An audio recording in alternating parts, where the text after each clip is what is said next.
Shalom. మన ప్రభువుడు రక్షకుడైన యేసుక్రీస్తు నామంలో మీ అందరికీ కూడా నా యొక్క శుభాలు తెలియజేస్తున్నాను. బాగున్నారు కదా? మీరు సంతోషంగా ఉండాలని, దీవెనకరంగా ఉండాలని, ఆశీర్వాదకరంగా ఉండాలని నా ఆశ, నా కోరిక, నా ప్రార్థన. ప్రతిరోజు మీ కొరకు, మీ బిడ్డల కొరకు, మీ కుటుంబముల కొరకు, మీరు చేస్తున్న ప్రతి ఒక్క పనుల కొరకు, జాబ్ చేస్తున్న వారి కొరకు, అలాగే జీవనోపాధి చేసుకుంటున్న బిడ్డల కొరకు, కష్టపడి జీవనాన్ని సాగిస్తున్న ప్రతి ఒక్కరికి కూడా దేవుని యొక్క దైవచనుడిగా మీ మీద భారత కలిగి ప్రతిరోజు కూడా నేను ప్రార్థన చేస్తూ ఉన్నాను.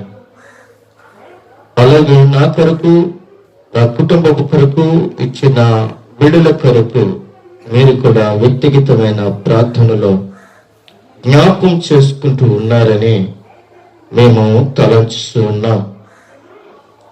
అయితే ప్రియమైన దేవుని యొక్క బిడ్డలారా, మనము ప్రాముఖ్యమైన సమయంలోనికి వస్తూ ఉన్నాం. మనము ప్రాముఖ్యమైన సమయము, ఈ ప్రాముఖ్యమైన సమయాన్ని మనము వ్యర్థపరచుకుండగా,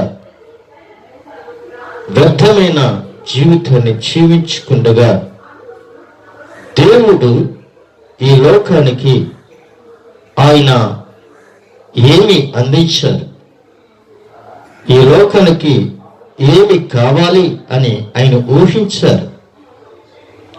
పరిశుద్ధాత్మ దేవుడు ఈ లోకముకి ఏమి కావాలని ఆయన ఉనికిలో ఉన్నారు. ఆయన ఈ లోకానికి ఏమి చెయ్యాలి అని ఆయన ఒక ఉద్దేశం కలిగి ఉన్నారు. ఈ భూమి పట్టుకు మునుపు, ఈ సృష్టిపక మునుపు ఎలా ఉంది, ఆయన యొక్క ఆలోచన ఏమిటి, ఆయన యొక్క తలంపు ఏమిటి, ఆయన యొక్క ఊహ ఏమిటి అని ఆలోచించుకున్నట్లయితే, పరిశుద్ధాత్మ దేవుడు ఈ సృష్టి మీద, ఈ సృష్టిలో సృష్టింపబడిన మనందరి మీద ఆయనకి ఒక ప్రేమ ప్రణాళిక ఆయనలో ఉంది. గొప్ప ప్రణాళిక ఆయనలో, ఆయన జీవములో ఉంది. మన యందు మంచి ప్రేమయు, మంచి ఆలోచనయు, మంచి సంకల్పము ఆయనలో ఉంది.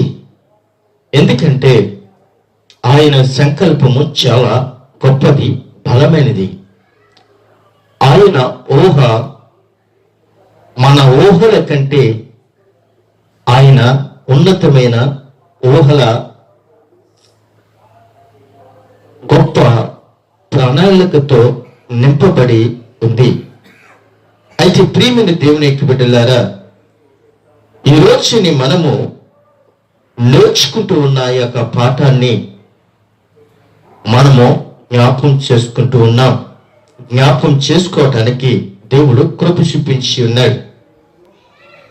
ఆదికాండము గ్రంథముల నుండి ప్రకటన గ్రంథము వరకు కూడా పరిశుద్ధాత్మ దేవుడే ఆయన యొక్క ప్రణాళిక చొప్పున, ఆయన యొక్క సంకల్పము చొప్పున, ఆయన యొక్క కృప చొప్పున, ఆయన యొక్క దీవెనలు చొప్పున, ఆయన యొక్క మహిమల చొప్పున, ఆయన యొక్క గొప్ప స్వస్థల కార్యముల ద్వారా, అద్భుత కార్యముల ద్వారాగా ఆయన ఆదికాండ గ్రంథము నుండి ప్రకటన గ్రంథము వరకు కూడా మనము ధ్యానించుకుంటే గొప్ప గొప్ప మర్మములను దేవుడు బయలుపరిచారు.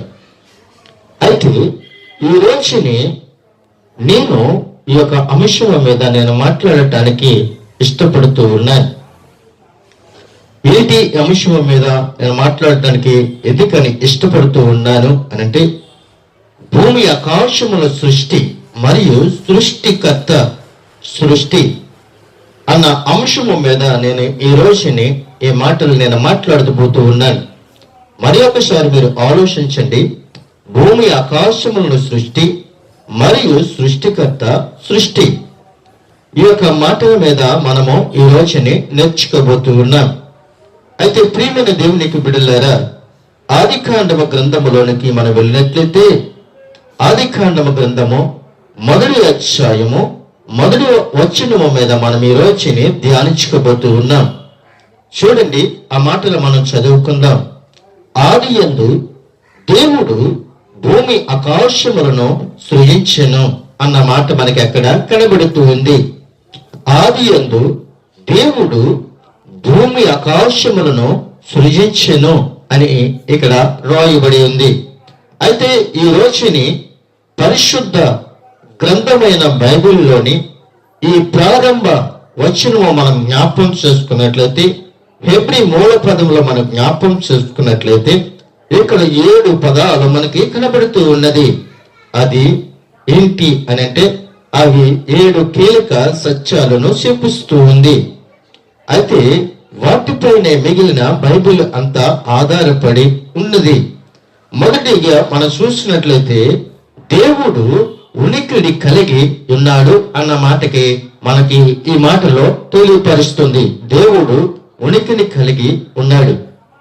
అయితే ఈ మాటకు మనము మరి అర్థం చేసుకోవటం ఏమిటి అని అంటే, దేవుని సంతోష పెట్టడానికి అవసరమైన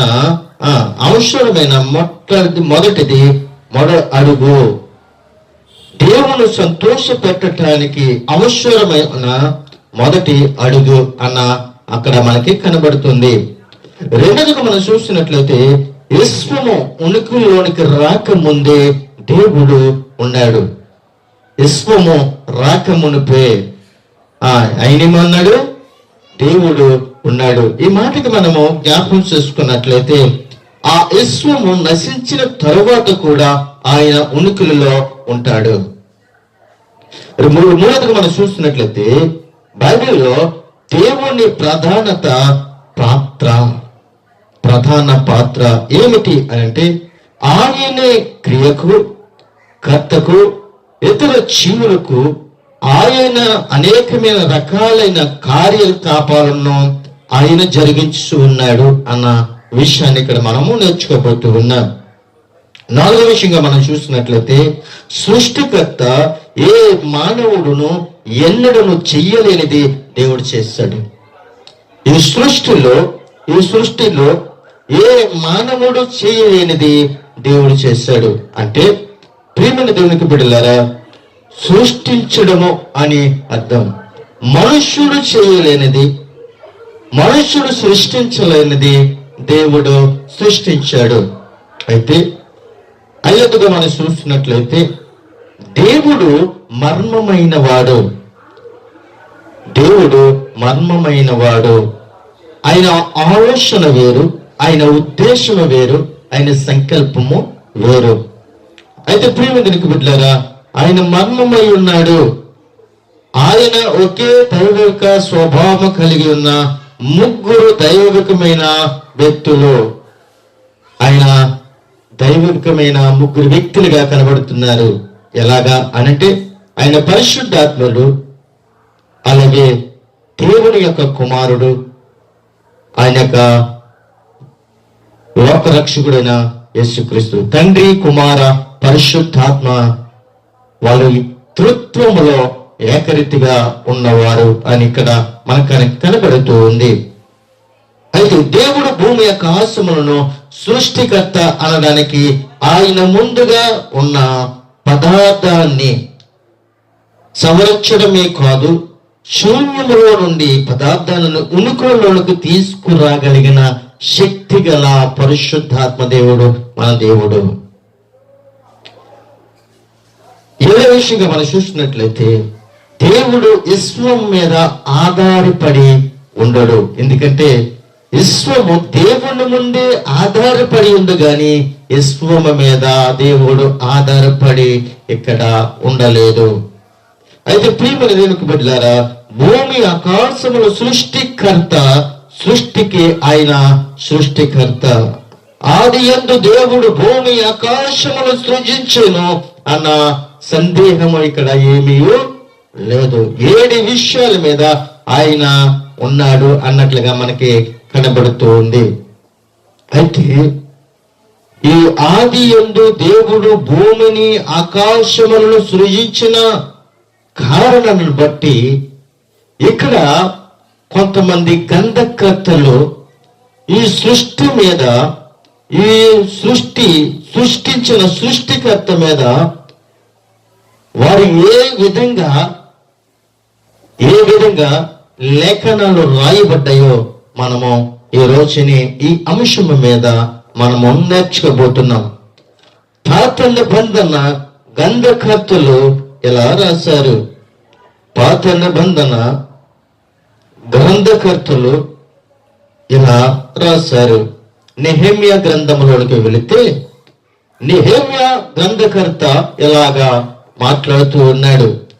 నీవే అద్వితీయుడైన యెహోవా. నెహెమ్యా అంటూ ఉన్నాడు కదా, నీవే అద్వితీయుడైన యెహోవా. నీవే ఆకాశములను మహాకాశములను వాటి సైన్యములను భూమిని దానిలో ఉండినది అంతటిని సముద్రములను వాటిలో ఉండినది అంతటిని వాటికన్నిటికి కాపాడువాడు. ఆకాశ సైన్యమునంతయు నీకే నమస్కారములు చేస్తున్నవి అని ఈ యొక్క నెహెమ్యా గ్రంథకర్త 9వ అధ్యాయము 6వ వచనములో ఆయన మాట్లాడుతూ ఉన్నాడు. అద్వితీయుడైన యెహోవా. నిజమే, ఆయన అద్వితీయుడు. ఆయన అద్వితీయుడు. ఆకాశమును మహాకాశమును సృజించగల సమర్థుడు యేసు క్రీస్తు ప్రభువారు. ఆయనే యెహోవా దేవుడు, ఆయనే యేసు క్రీస్తు, ఆయనే పరిశుద్ధాత్మ దేవుడు. త్రిత్వములో వాళ్ళు ముగ్గురు కూడా ఏకరీతిగా ఉన్న వ్యక్తులు. పరిశుద్ధాత్మగా ఉన్నప్పుడు పరిశుద్ధాత్మ ద్వారానే మాట్లాడాడు. తండ్రిగా ఉన్నప్పుడు ఆయన తండ్రిగానే మాట్లాడాడు. కుమారుడిగా ఉన్నప్పుడు కుమారుడిగానే ఆయన మాట్లాడాడు. అయితే ప్రియమైన దేవుని బిడ్డలారా, నీవే అద్వితీయుడైన దేవుడువు యెహోవా అని ఆయన అంటూ ఉన్నాడు. మరి ఒక విషయాన్ని మనం జ్ఞాపకం చేసుకున్నట్లయితే, మరి ఒక గ్రంథకర్త ఈ విధంగా మాట్లాడుతూ ఉన్నాడు. ఏమని మాట్లాడుతున్నాడో తెలుసా? ఎవరు మాట్లాడుతున్నాడో తెలుసా? నీ చేతి పని అయినా నీ ఆకాశములను నీవు కలుగజేసిన చంద్ర నక్షత్రములను నేను చూడగా అని కీర్తనకారుడు 8వ అధ్యాయము 3వ వచనములో ఆయన మాట్లాడుతూ ఉన్నాడు. ఎవరి చేతి పని? ఎవరి చేతి పని? మానవులు చేసిన చేతి పని కాదది. జీవరాతులు చేసిన చేతి పని కాదది. జీవము కలిగిన దేవుని చేత చేయబడిన చేతి పని. దేవుని చేత చేయబడిన ఈ యొక్క పని నిమిత్తమే నీ ఆకాశములను నీవు కలుగజేసిన చంద్ర నక్షత్రములను నేను చూడగా. ఎవరు చూశారు అని అంటే కీర్తనకారుడు. ఈ కీర్తన గ్రంథములో ఈ కీర్తనకారుడు మాట్లాడుతూ ఉన్నాడు. ఆయన ఆకాశములను ఆయన సృజించాడు. సూర్యచంద్ర నక్షత్రములను ఆయన సృజించాడు. ఆయనతోనే సాధ్యము కానీ మనుషులకి సాధ్యము కాదు. దేవునికి సాధ్యము, మనుషులకు అసాధ్యము. మనుషుడు చెయ్యలేని పని దేవుడు చేశాడు. మనుషుడు జరిగించలేని పని దేవుడు జరిగించాడు. మనుషులు చెక్కలని నిర్మించవచ్చు, మనుష్యుడు మంచాలని నిర్మించవచ్చు, మనుష్యుడు ఏదైనా నిర్మించవచ్చేమో గాని అది ఈ లోకములో అది వ్యర్థం. కానీ దేవుడు సృష్టించినది నరుడు పాడు చేయటానికి ఈ సృష్టి అంతము కాదు. ఈ సృష్టి అంతమవ్వాలి అంటే అది దేవుని చేతుల్లో మాత్రమే ఉంది, అది మనుషుల చేతుల్లో లేదు.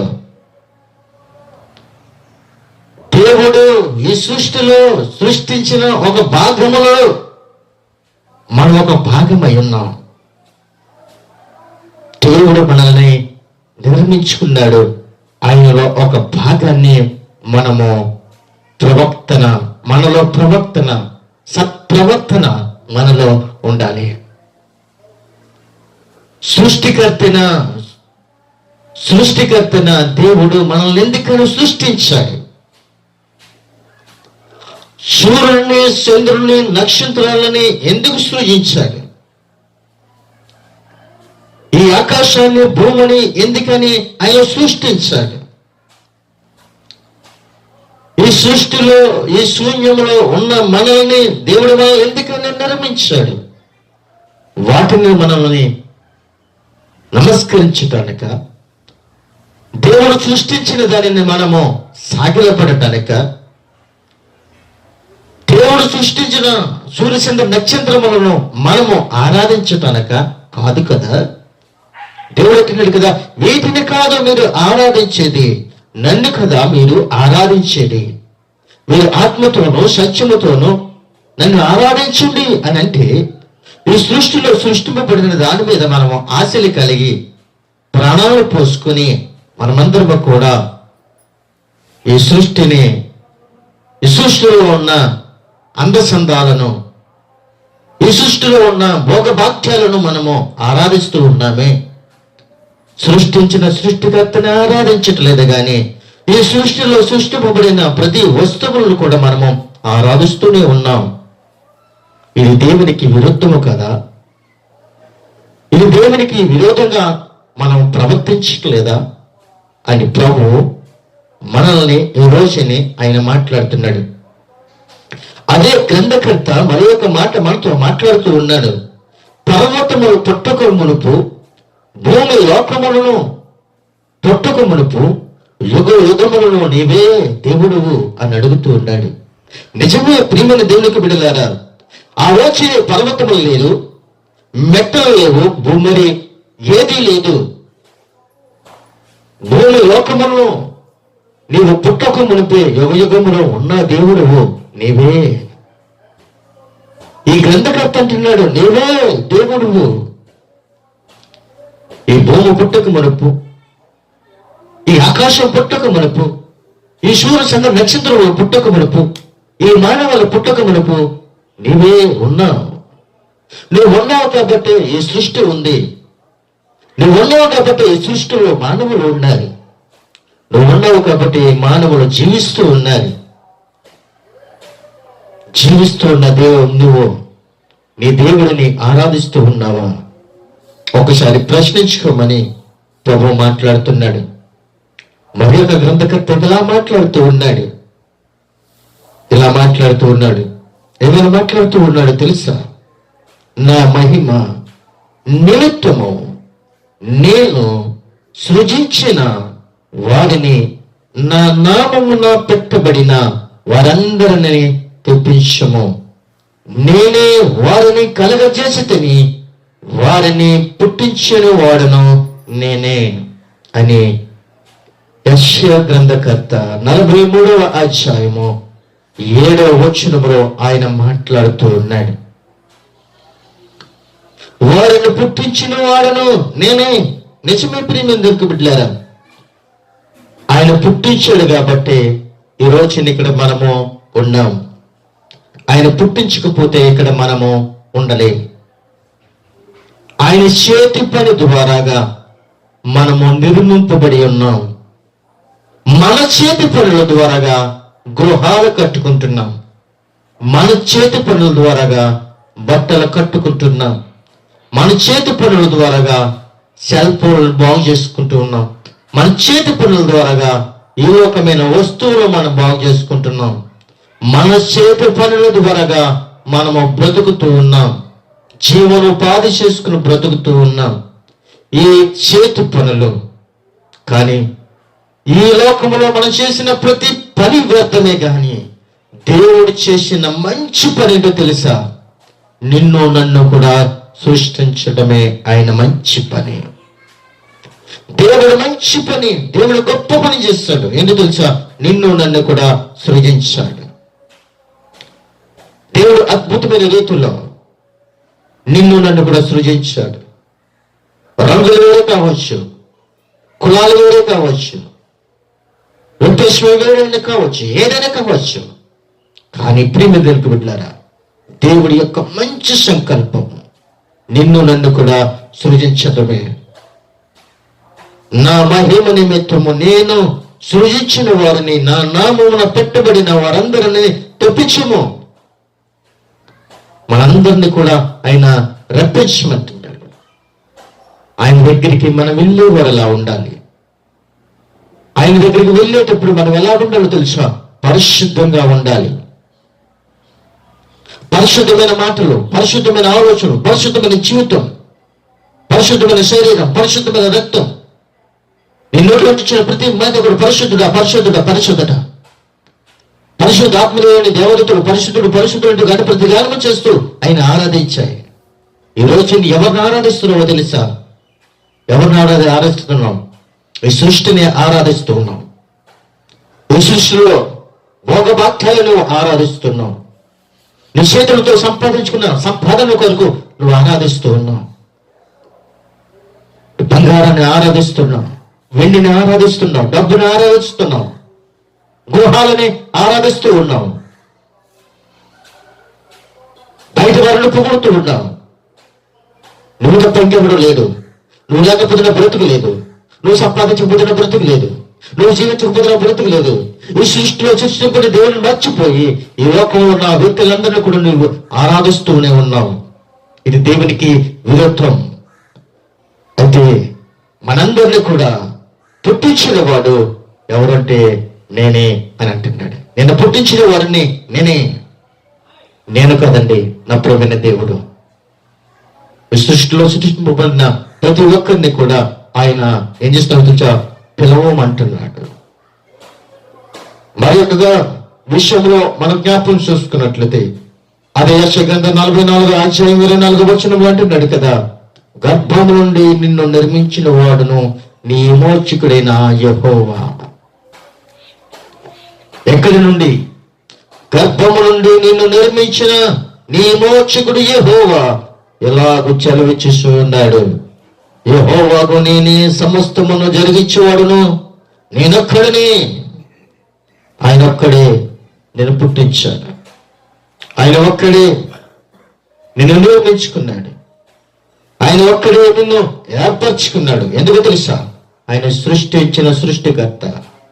ఆయన మాటలకు లోబడాలని, ఆయన మాటలకు విరుద్ధంగా జీవించాలని ఆయన మాట్లాడుతూ ఉన్నాడు. ఆకాశమును విశాలపరచుడు వాడును నేనే, భూమిని పరిచిన వాడును అని అంటున్నాడు.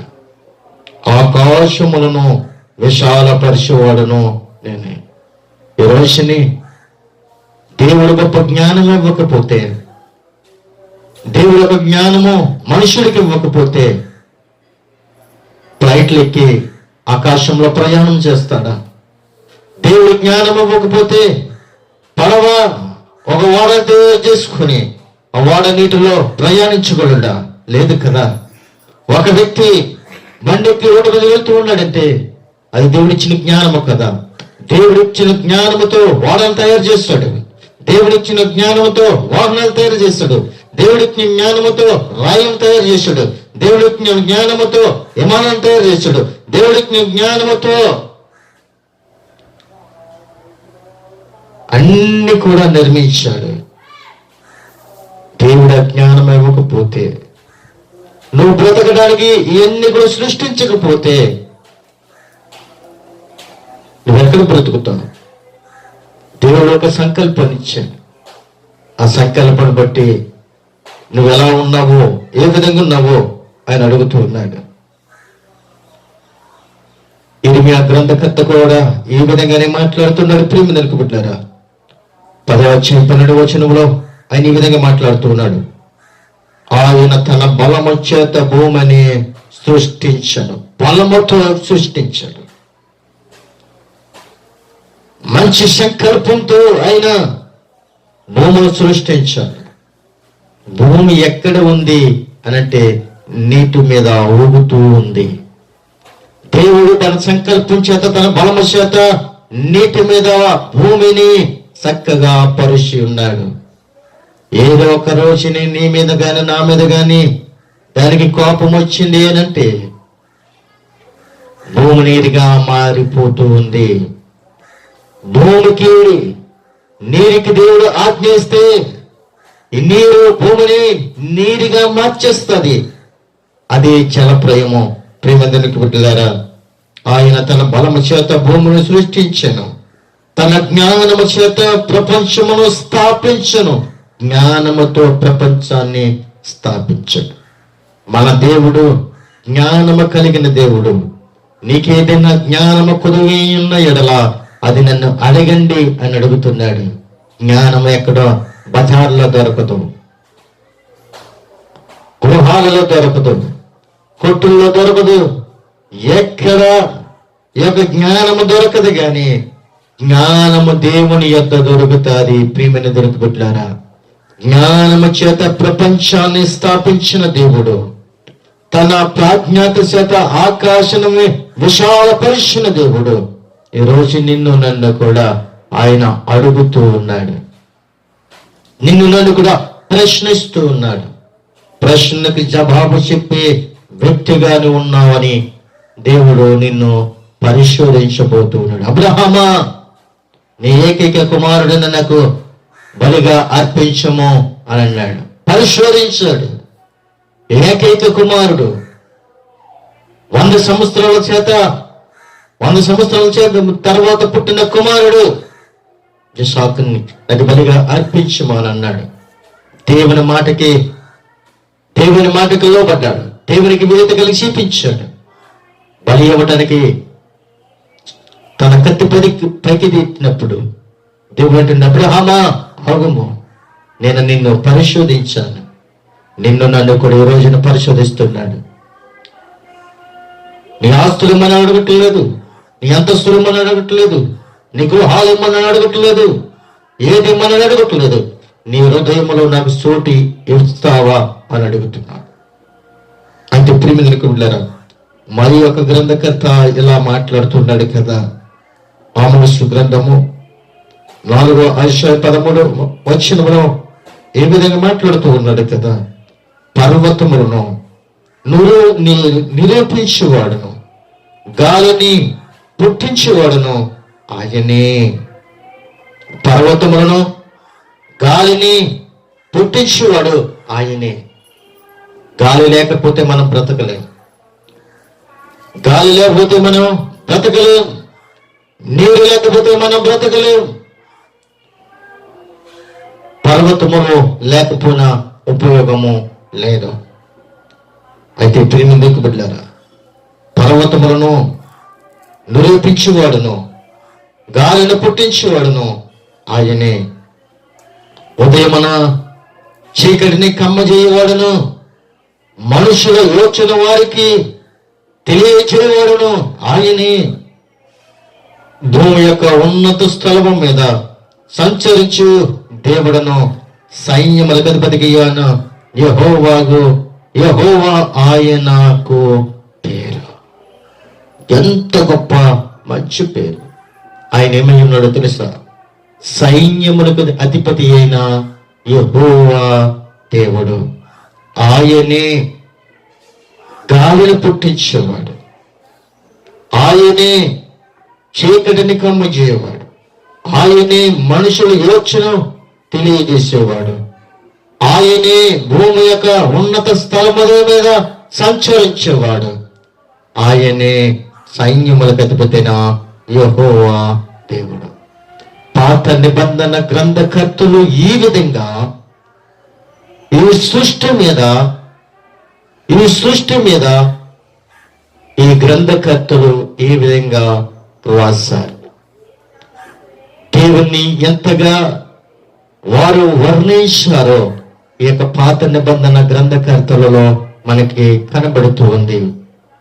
అయితే ప్రియమైన దేనికి బిడ్డలారా, చూశారు కదా, ఈ పాత నిబంధనలో ఉన్న గ్రంథకర్తలందరూ కూడా ఆది యందు దేవుడు భూమి ఆకాశమును సృజించెను అన్న మాటలకి ఇక్కడ నిదర్శనముగా కనబడుతూ ఉంది. నిదర్శనముగా కనబడుతుంది. ఎప్పుడు సృష్టించక మునిపే ఈ మాటలన్నీ కూడా గ్రంథకర్తల చేత దేవుడు రాయించాడు. ప్రియమైన బిడ్డలారా, ఆయన రాయించాడు. ఆ రాయించి ఈ రోజున మీరు తెలుసుకోండి, ప్రకటించండి. ఈ సృష్టిని దేవుడు ఎలా సృష్టించాడు, ఈ సృష్టిలో ఉన్న లక్షణాలు ఏంటి, ఈ సృష్టిలో ఉన్న సంకల్పం ఏమిటి, ఈ సృష్టిలో ఉన్న దేవునికి యొక్క ఉద్దేశం ఏమిటి అని మనం జ్ఞాపకం చేసుకున్నట్లయితే దేవుడు అద్భుతమైన రీతిలో ఆయన మనతో మనము పాత నిబంధన గ్రంథకర్తలు మనం జ్ఞాపకం చేసుకుంటాం. రెండోదిగా కొత్త నిబంధన గ్రంథకర్తల్లో మనం చూసుకొని మనము ముగించుకోబోతూ ఉన్నాం. చూడండి ప్రియమైన బిడ్డలారా, కొత్త నిబంధన గ్రంథకర్తలు ఇలాగా రాస్తారు. ఆది యందు వాక్యముండును, వాక్యము దేవుని యొద్ద ఉండెను, వాక్యము దేవుడయ్యుండును, ఆయన యందు దేవుని యొద్ద ఉండెను, సమస్తమును ఆయన మూలముగా కలిగినని యోహాను సువార్త 1వ అధ్యాయం 1వ వచనము నుండి 2వ వచనము వరకు కూడా అక్కడ మనకి కనబడుతుంది. ఆది యందు వాక్యమును. మొదటిగా ప్రియమైన దేవునికి బిడ్డలారా, వాక్యమే ఉంది. మొదటిగా వాక్యం ఉంది. ఆ వాక్యం ఏమైంది తెలుసా? దేవుని యొద్ద ఉంది. ఆదిలోనే వాక్యం ఉంది. వాక్యమే దేవుని యొద్ద ఉంది. వాక్యమే దేవుడే అన్నాడు. ప్రియమైన దేవునికి బిడ్డలారా, ఒక్కసారి మీరు ఆలోచించండి. వాక్యమే దేవుడై ఉంటే వాక్యాన్ని అనేకమైన మూర్ఖులు తగలబెడుతూ ఉన్నారు, అనేకమైన మూర్ఖులు త్రొక్కుతూ ఉన్నారు, అనేకమైన పనికిమాలిన వ్యక్తులు దుర్భాషలు మాట్లాడుతున్నారు ఈ గ్రంథాల మీద. వాక్యమే దేవుడై ఉన్నానని ఆయన మాట్లాడుతూ ఉంటే ప్రతిరోజు లేచి అమ్మా దేవుని యొక్క వాక్యాన్ని చదువు అని అడుగుతూ ఉంటే, వాక్యాన్ని ధ్యానించమని అడిగితే, వాక్యముతో సహవాసం కలిగి ఉండమని చెప్తే, వాక్యముతో జీవించమని చెప్తే, వాక్యాన్ని పక్కన పెట్టేసి ముసలమ్మ ముచ్చట్లు చెప్పుకుంటూ లోకంలో తిరుగుతూ నీ యొక్క పనినంతా కూడా వ్యర్థపరుచుకుంటూ, లోకంలో ఈ యొక్క సమయమంతా కూడా వ్యర్థపరుచుకుంటూ ఈ యొక్క దేవుడి యొక్క వాక్యాన్ని పక్కన పెట్టేసి, దేవుడే నీ ఇంటిలో ఉన్నప్పుడు, దేవుని యొక్క వాక్యం నీ హృదయంలో ఉన్నప్పుడు ఎందుకని పలికిమాలిన మాటలు తిరుగుతూ ఈ భుజాన వేసుకుని ఇటు అటు తిరుగుతూ ఒకరి మీద సారీలు చెప్పుకుంటూ బ్రతుకుతూ కారం కోసం నువ్వు బ్రతుకుని మార్చేసుకుంటున్నావా? టీ కోసం నువ్వు బ్రతుకుని మార్చేసుకుంటున్నావా? ఒక బెల్లం మొక్క కోసం నువ్వు బ్రతుకుని మార్చేసుకుంటున్నావా? నువ్వు ఒక టీ పడు కోసం నువ్వు బ్రతుకుని మార్చేసుకుంటున్నావా? ఏం కలుగుతుంది నీకు? సాడీలు చెప్తే ఈ కుటుంబం మీద ఆ కుటుంబం మీద ఆ కుటుంబం మీద ఈ కుటుంబం మీద సాడీలు చెప్పుకుంటే నీకు ఏదైనా కలిసి వస్తుందా? నీ బ్రతుకు ఇంతే అని తెలియట్లేదా? వాళ్ళు అనుకుంటూ ఉన్నారు ప్రియమైన బిడ్డలారా, ఎలా చాడీలు చెప్పుకుంటూ ఉంటే ఒకరింటికడ ఒకరితో చెప్పుకుంటుంటూ పోతే నీ బ్రతికితే కదని వాళ్ళు అనుకుంటారు, నీ బ్రతికితే కదని నువ్వు అనుకుంటావు. కానీ దేవుడు అంటున్నాడు కదా, వాక్యమే దేవుడై ఉన్నానని అంటే ప్రతిరోజు బైబిల్ గ్రంథాన్ని తీసి చదవకుండగా ఆదివారం నుండి మళ్ళీ ఆదివారం వరకు కూడా ఒక బైబిల్ తీసుకోకుండా, గ్రంథాన్ని తీసుకోకుండా ధ్యానించకుండా నీ పనులేను చక్క పెట్టుకుంటే రోగం వచ్చిన తర్వాత హాస్పిటల్ పరిగెడుతూ అయ్యో అని డబ్బులు ఖర్చు పెడుతున్నావు. కానీ నా దేవుడు నా ఇంటిలో ఉన్నాడు, నా ఒంటిలో ఉన్నాడు, నా జీవంలో ఉన్నాడు, నాలోనే ఉన్నాడు. ప్రార్థన చేస్తే దేవుడు గొప్ప కార్యములు చేస్తాడని, వాక్యం చదివితే గొప్ప స్వస్థత వస్తుందని గ్రహించే వ్యక్తులు ఎవ్వరూ కనబట్టలేదు ఈ రోజుల్లో. ఆయన అంటున్నాడు, ఆశ్చర్యాలుగా మాట్లాడుతున్నాడు. గ్రంథాన్నే నేను అంటున్నాడు. గ్రంథాన్నే నేను, వాక్యాన్ని నేను అంటున్నాడు. వాక్యమే ఏమైనది? దేవుడై ఉన్నాడు అని అంటున్నాడు. ఆయన ఆది యందు దేవుని యొద్ద ఉండేను, సమస్తము కూడా ఆయన మూలంగానే కలిగింది. అర్థమవుతుందా? అర్థమవుతుంది కదా?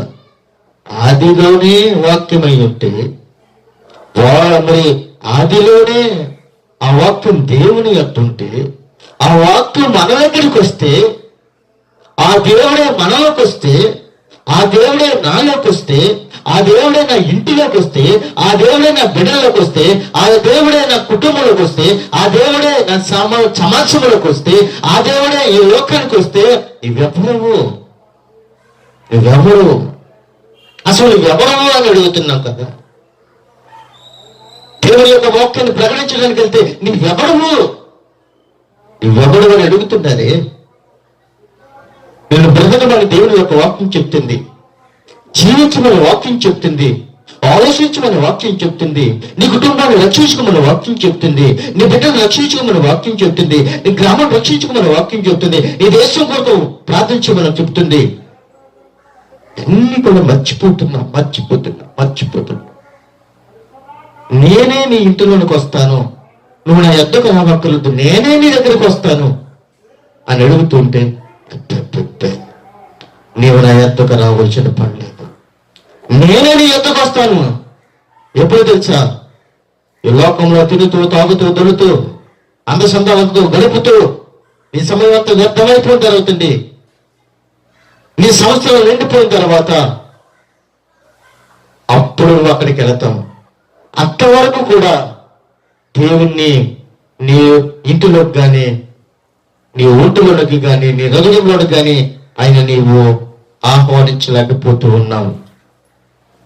మరి ఒక విషయాన్ని మనం జ్ఞాపకం చేసుకున్నట్లయితే, ఆయన మరి యొక్క మాట మాట్లాడుతూ ఉన్నాడు కదా. మరి యొక్క గ్రంథకర్త మాట్లాడుతూ ఉన్నాడు. మరి యొక్క గ్రంథకర్తతో ఎవరగా మాట్లాడుతూ ఉన్నాడు. జగత్తును అందరి సమస్తమును నిర్మించిన దేవుడను, తానే ఆకాశమునకును భూమికిని ప్రభువునందున హస్తకృతములైన ఆలయములో నివసింపడు. ఈ రోజైన ప్రియమైన దేవునికి బిడ్డలారా, పెద్ద పెద్ద మందిరాలు కట్టేస్తున్నాం, టైల్స్తో నిర్మిస్తూ ఉన్నాం. ఆలయాలు నిర్మించడం గొప్పతనము కాదు. ఆయన ఆలయాలలో నిలబడడు. ఆయన ఆలయాలలో ఆయన ఉండడు. ఆరాధన అయిపోయిన తర్వాత ఉండి ఆలయానికి తాళాలు వేసుకుని బయటికి వెళ్ళిపోతున్నాం. నువ్వు వచ్చినప్పుడే, ఆదివారం వచ్చినప్పుడే ఆ యొక్క ఆలయాన్ని తెరుస్తున్నావు. ఆయన అంటున్నాడు కదా, ఆలయములో నివసింపడు. ఆలయంలో ఆయన నివసింపడు. ఆయన ఏ ఆలయంలో నివసిస్తాడో తెలుసా? నీ హృదయం అనే ఆలయములో ఆయన ఉంటాడు. ఎప్పుడు మనుషుల యొక్క ఆలయంలో ఆయన నివసించడానికి ఇష్టపడుతూ ఉన్నాడు. మందిరాలు తాళం వేసి చేస్తావేమో, ఆయన మందిరాల్లో ఉన్నాడండి. నువ్వు పెద్ద పెద్ద మందిరాలు కట్టినా ఆయన ఉండడు. ఆయన ఎక్కడుంటాడో తెలుసా? నువ్వు ఎక్కడుంటే ఆయన అక్కడ ఉంటాడు. జగత్తును అందరి సమస్తమును నిర్మించిన దేవుడు, తానే ఆకాశమును భూమిని ప్రభువునందున హస్తకృతములైన ఆలయములో నివసింపడు అని ఇక్కడ అపోస్తుల కార్యములు 17వ అధ్యాయము 24వ వచనములో ఆయన కరెక్ట్ గా మాట్లాడుతూ ఉన్నాడు. హృదయం అనే ఆలయములో ఉంటాడు. హృదయం అనే దేహములో ఆయన ఉంటాడు. నీ ఇల్లు అనే దేహములో ఉంటాడు. ప్రియమైన దేవుని బిడ్డలారా, నువ్వెక్కడ నిలబడితే అక్కడ దేవుని యొక్క ఆలయము, నువ్వెక్కడ మాట్లాడితే అక్కడ దేవుని యొక్క ఆలయము. నువ్వున్న కడే ఆయన ఉంటాడు, కానీ తలుపులు మూసేసే కడ ఆయన ఉండడని ఈ యొక్క అపోస్తుల గ్రంథకర్త ఈ విధంగా మాట్లాడుతూ ఉన్నాడు.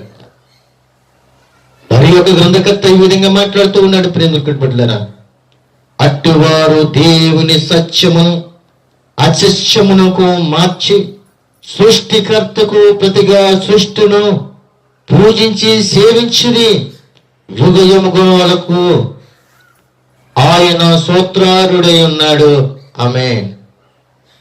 రోమపత్రిక 1వ అధ్యాయము 25వ వచనములో ఈ విధంగా మాట్లాడుతున్నాడు. దేవుని సత్యమును అసత్యమునకు మార్చి సృష్టికర్తకు ప్రతిగా సృష్టిమును పూజించి సేవించుతరి. యుగ యుగములకు ఆయన స్తోత్రార్హుడై ఉన్నాడు. యుగ యుగములకు ఆయనే స్తోత్రార్హుడు. ప్రియమైన దేవుని బిడ్డలారా, మరి యొక్క గ్రంథకర్త ఈ విధంగా మాట్లాడుతూ ఉన్నాడు. మరియు ప్రభువా, నీవు ఆదియందు భూమికి పునాది వేచితివి, ఆకాశములు కూడా నీ చేతి పనులే కదా అని హెబ్రీ గ్రంథకర్త 1వ అధ్యాయం 10వ వచనంలో ఆయన మాట్లాడుతున్నాడు. మరియు చూడండి ప్రియమైన, మరియు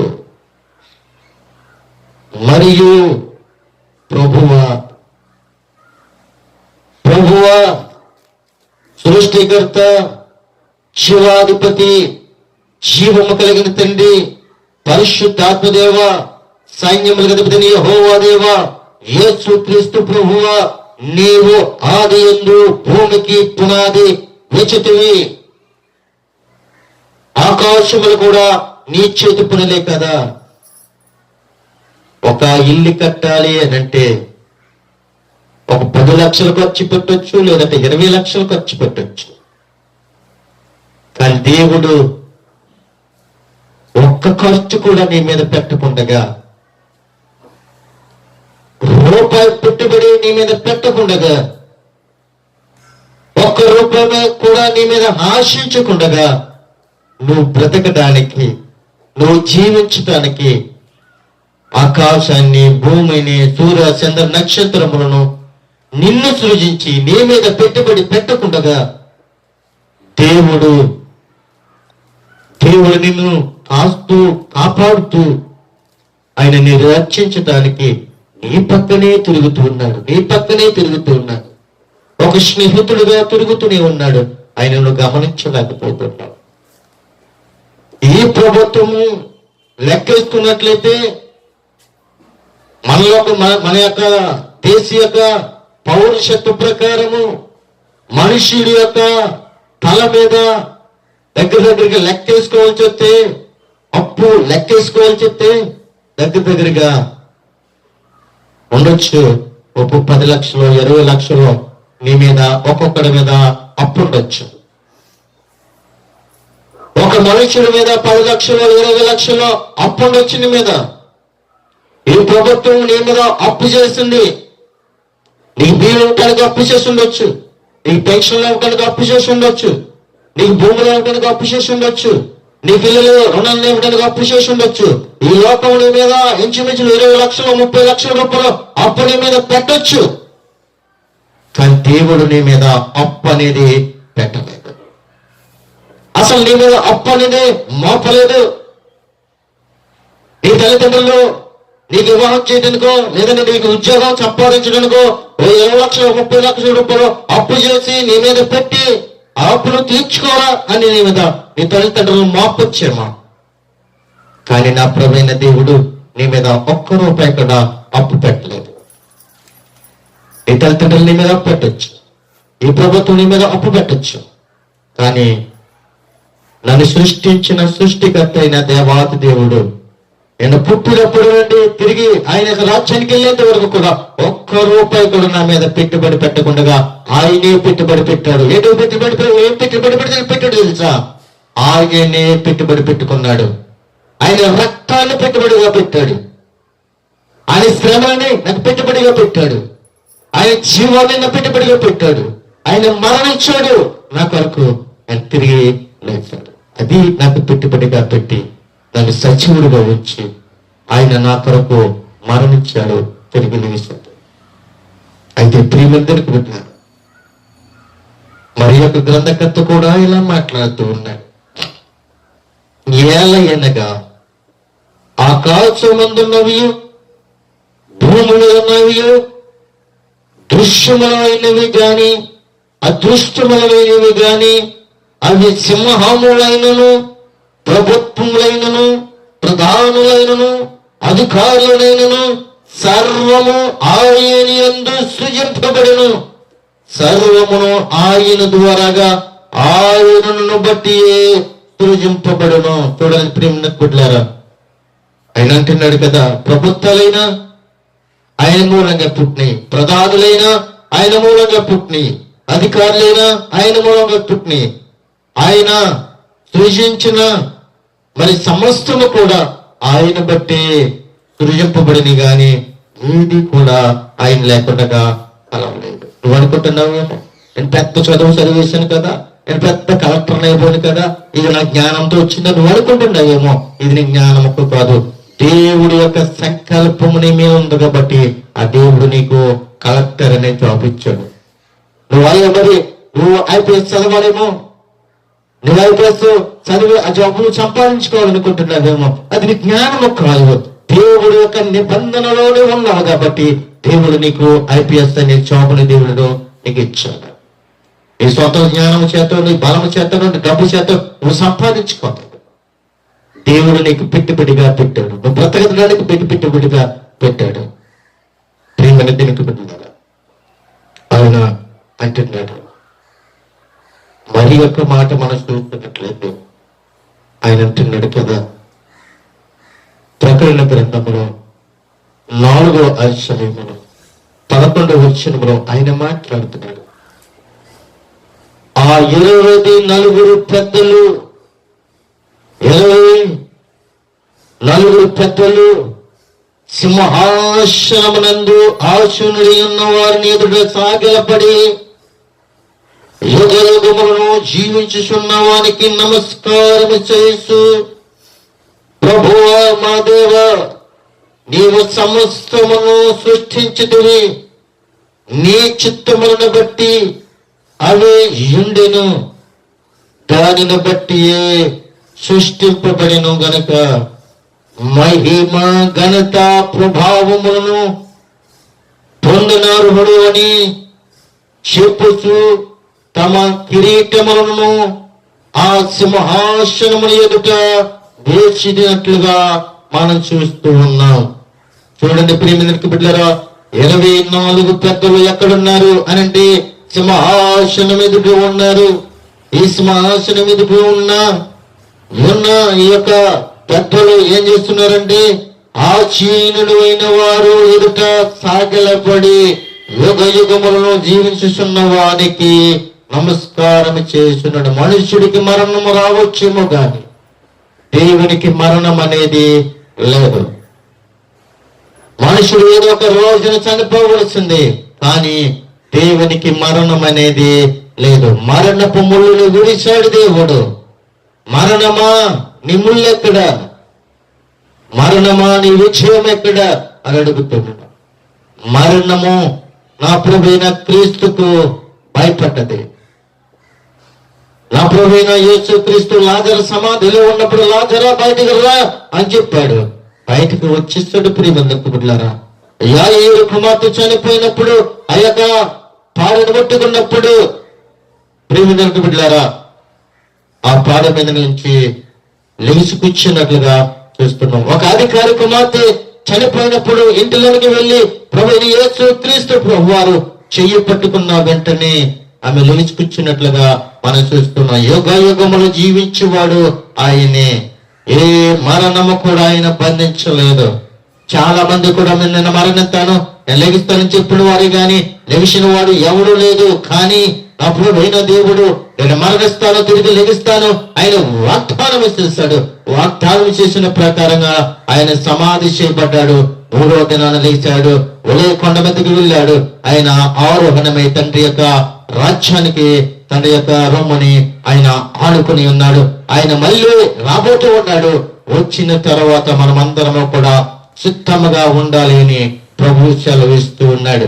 ప్రియమైన దేవుని యొక్క బిడ్డలారా, ఈ రోజున మనం నేర్చుకున్నాము కదా. ఏం నేర్చుకున్నామో తెలుసు ప్రియమైన బిడ్డలారా? ఆది యందు దేవుడు భూమి ఆకాశములు సృజించనని దేవుడు ఏ విధంగా అయితే మనకి బయలుపరిచాడు, ఆ విధంగా ఈ రోజుని పాత నిబంధన గ్రంథకర్తల్లో మనం చూస్తాం, కొత్త నిబంధన గ్రంథకర్తల్లో మనం చూస్తాం. దేవుడు భూమి ఆకాశములు ఎలా సృష్టించాడు, ఏ విధంగా సృష్టించాడు మనం ఈ రోజున మనము నేర్చుకున్నాం. ఈ అంశము మీద భూమి ఆకాశముల సృష్టి మరియు సృష్టికర్త సృష్టి అన్న అంశం మీద ఈ రోజుని మనం నేర్చుకున్నాం. ప్రియమైన బిడ్డలారా, ఈ మాటలు ఏ దుష్టుడు కూడా వెతుకుపోకుండా దేవునికరగా ఆశీర్వాదకరంగా మనందరము కూడా సంతోషంగా జీవించాలని, దేవుని యొక్క రాజ్యానికి వారసులు కావాలని కోరుకుంటూ ఆ మాటలు ముగుస్తూ కొద్ది మాటలు దేవునికి ఆశీర్వదించిన గాక. ఆమేన్.